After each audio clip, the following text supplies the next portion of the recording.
பொறுக்கலை. ஆட்சி போயிருச்சே, அதிகாரம் போயிருச்சே, வர வேண்டிய கமிஷன் வரலையே, வந்து கஜானாவில் குவிஞ்சுக்கிட்டே இருக்குமே, நின்று போச்சே, மணல் கொள்ள நின்று போச்சே, டாஸ்மாக் நின்று போச்சே, கதவை பூரா அடைச்சிட்டானே, இது என்ன வழி செய்யறது? எப்படியாவது ஆட்சியை கவுத்துட்டு அதிமுக ஆட்சியில் உட்கார வச்சு நம்ம ஆதரவு கொடுப்போம். ஒருவரை சந்தித்தேன் என்ற நூல் வெளியீட்டு விழாவுக்கான அழைப்புதலை கொண்டு போய் கொடுத்தேன். ஒரு தொலைக்காட்சி நிறுவனத்தினுடைய அதிபர் சிறிது நேரம் அரசியலிடம் பேசிக் கொண்டிருந்தார். அவர் சொன்னார், இதுக்கு முன்பு ஆட்சி இருந்தபோது மாதம் 1.5 கோடி ரூபாய் நாங்கள் கப்பம் கட்டினோம். மாதம் 1.5 கோடி 5 வருடம் கட்டியிருக்கிறோம். இப்பொழுது 10 பைசா கொடுக்க வேண்டிய அவசியம் கிடையாது. இது மாதிரி என்னிடம் 100 பேர் சொல்லியிருப்பார்கள். நாங்கள் 15 லட்சம் கொடுத்தோம் வீடு கட்டுவதற்கு கமிஷன், 20 லட்சம் கொடுத்தோம், 25 லட்சம் கொடுத்தோம், இப்பொழுது சல்லி காசு கொடுக்க வேண்டிய அவசியம் கிடையாது. இந்த அரசு என்ன சாதித்தது?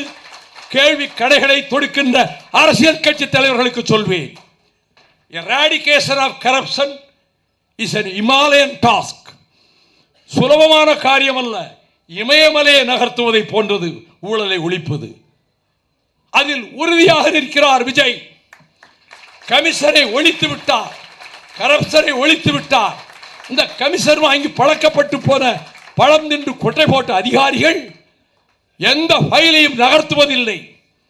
They want to paralyze this government. I accuse, I make my charges.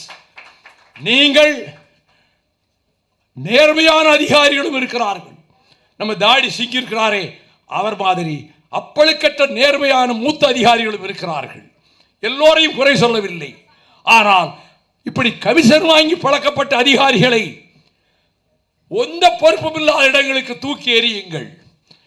IAS படித்துவிட்டு புதிதாக அவர்கள் இளைஞர்கள் கமிஷன் வாங்கி பழக்கம் கிடையாது, அவர்களை அதிகாரிகளாக்குங்கள். கரப்ஷனை ஒழிப்பது எளிதல்ல. இத்தனை சவால்களையும் சந்தித்துத்தான் ஆக வேண்டும். அதற்குள்ளாகவே 6 மாதத்துக்குள் தேர்தல் வந்துவிடும்.